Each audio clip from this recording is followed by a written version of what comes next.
The clock read 2 a.m. when my phone buzzed on the nightstand, cutting through the heavy silence of my dark apartment. The screen lit up just enough for me to see the name, Lydia. My heart skipped a beat. Lydia. It had been over a year since we last spoke, and even though I tried to move on, the memory of our breakup still stung. We hadn't ended things on good terms. It wasn't one big moment, but a series of small cracks that finally split us apart. We had tried to fix things, to talk through our issues, but somewhere along the way, we both started to give up. The love we once had was worn thin, and we couldn't seem to find our way back to each other. But that wasn't the worst part. In the end, Lydia did something to hurt me, something I didn't expect, and it left a scar. That's why we stopped talking. I couldn't bring myself to forgive her, and I don't think she ever truly understood what she'd done. So seeing her name now, after all this time, felt like a cruel reminder of everything that had gone wrong. My thumb hovered over the screen, unsure of what to do. What could she want from me now? I'm sick, I need help. It's urgent, please. Confusion surged in me, followed by an uneasy pit in my stomach. Why me? Why now? My thumb hovered over the screen, torn. Part of me wanted to ignore it, to forget everything about her. She had walked away from me, she had left, and the scar from that still stung. But something in her words gnawed at me, a desperation that felt too real to dismiss. I rubbed my face, trying to shake off the sleep that clung to me. With a deep sigh, I threw on a hoodie and grabbed my keys. I didn't want to wake my parents, who were visiting for the weekend, so I slipped out of the apartment as quietly as I could. The night air hit me like a slap sharp and cold as I got into my car, the streets empty and eerily silent under flickering streetlights. Lydia's house wasn't far, but the drive felt endless. My mind raced with questions. Was she really in danger? Was this some kind of twisted game, a last-minute attempt to pull me back into her life? The thought made my stomach twist. My grip on the steering wheel tightened, and by the time I reached her neighborhood, I could barely breathe. The house loomed ahead, dark and silent. No porch light, no sign of life. Just the empty street stretching out before me. I parked the car, my hands trembling as I fumbled for my phone. I dialed Lydia's number again, my fingers slick with sweat. The line rang endlessly, a hollow sound that only deepened my unease. No answer. My stomach twisted, the sensation almost physical, like a cold hand tightening around my insides. Why wasn't she answering? If she was truly in trouble, why hadn't she contacted someone else? Her parents, her friends, hell, anyone who could help her. But instead, she reached out to me. Why me? I stared at the text again, my pulse quickening. The words felt too real, too urgent to dismiss, but nothing about this situation made sense. This wasn't some joke or late-night drama. Something was terribly wrong. I pushed open the car door, the night air hitting me like a slap, sharp and unwelcoming. As I walked toward the house, an unsettling quiet surrounded me, as though the world had fallen into a hush, holding its breath. The streetlights that once off now flickered overhead, casting long, wavering shadows on the sidewalk. Lydia's house loomed ahead, its silhouette dark against the deep, empty sky. There was no sign of life, no lights on, no movement. It felt like the house was empty, no one inside. I reached the front door, and my throat tightened. It was ajar, barely open, with the edge swaying ever so slightly in the cold breeze, like an invitation or a warning. The house looked different in the darkness, strange, like it no longer belonged to Lydia. My heart hammered in my chest, every instinct screaming at me to turn around, to get back in the car and drive away. But I couldn't. Something was pulling me forward, pushing me past my fear, and I hated that I was already too deep into this to back out now. I hesitated, my body frozen, fighting the instinct to turn around and get the hell out of here, and the pull of something I couldn't yet understand. What had I walked into? And why? I took a slow breath, the air thick with the smell of damp earth and something metallic, sharp, And yet, I couldn't seem to move, the only sound my heart pounding in my ears as I braced myself to step inside. "Lydia," I called out softly, my voice tight. No response. The air inside the house was heavy with a strange, almost metallic smell that twisted my stomach.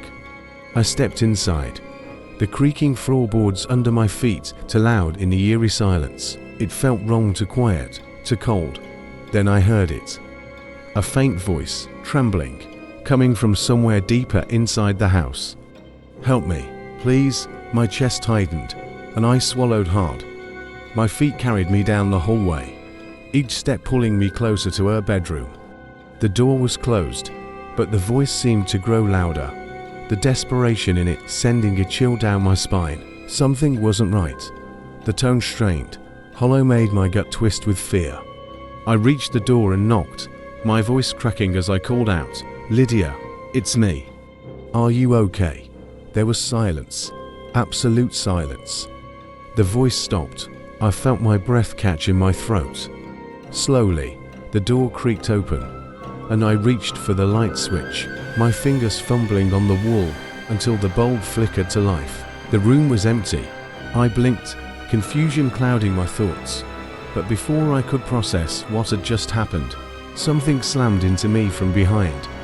I stumbled, catching myself against the edge of the bed. Spinning around, my breath hitched in my throat. There, standing in the doorway, was a man. And at first, I couldn't make sense of it. He was me. He was exactly like me.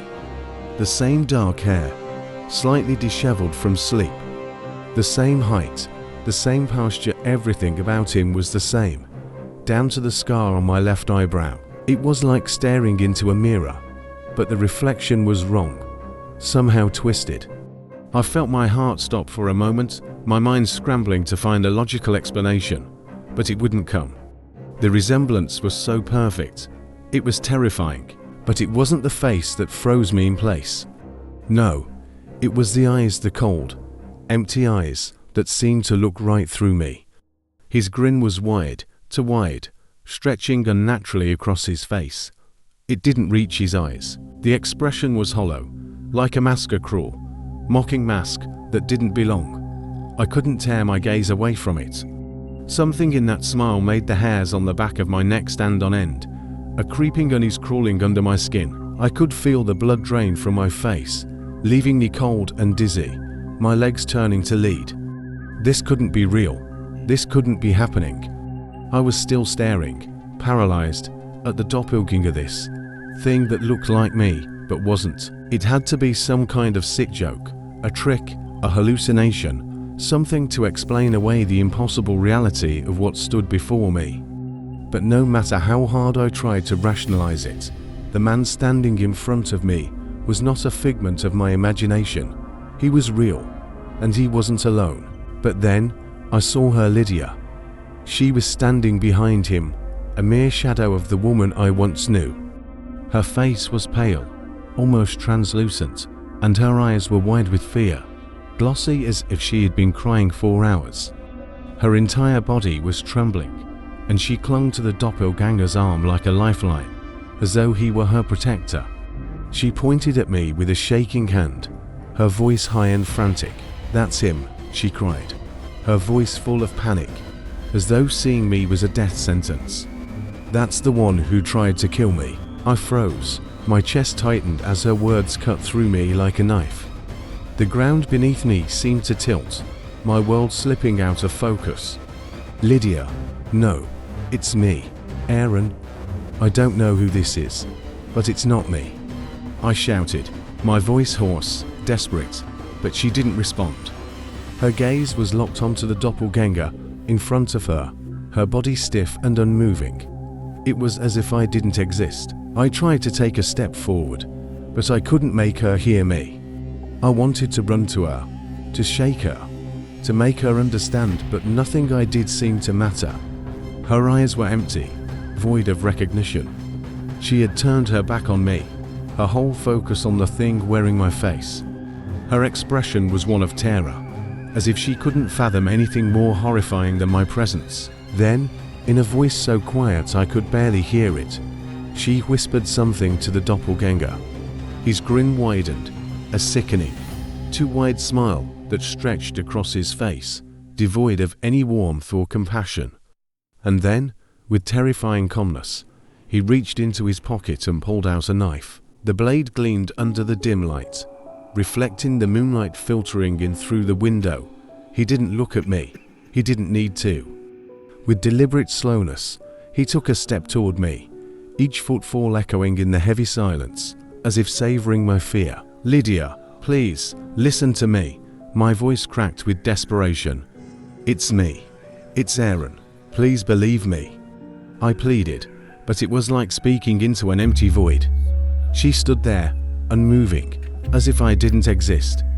Her expression had gone cold, unreadable, and all I could do was watch as the doppelganger took another step closer. Then, in an instant, he spun around with terrifying speed. Without hesitation, he drove the knife into Lydia's chest.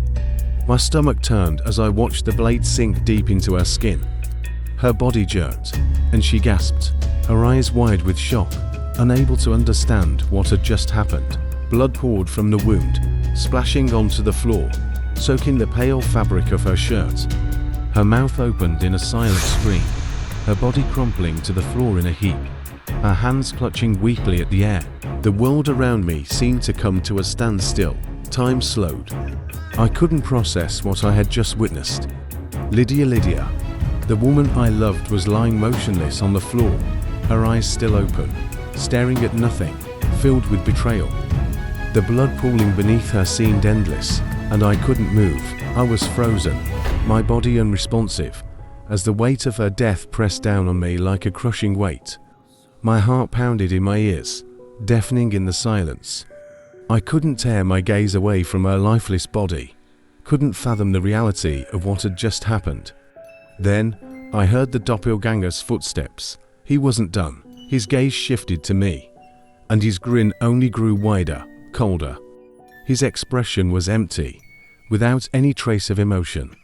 He raised the knife again, its edge gleaming in the pale light.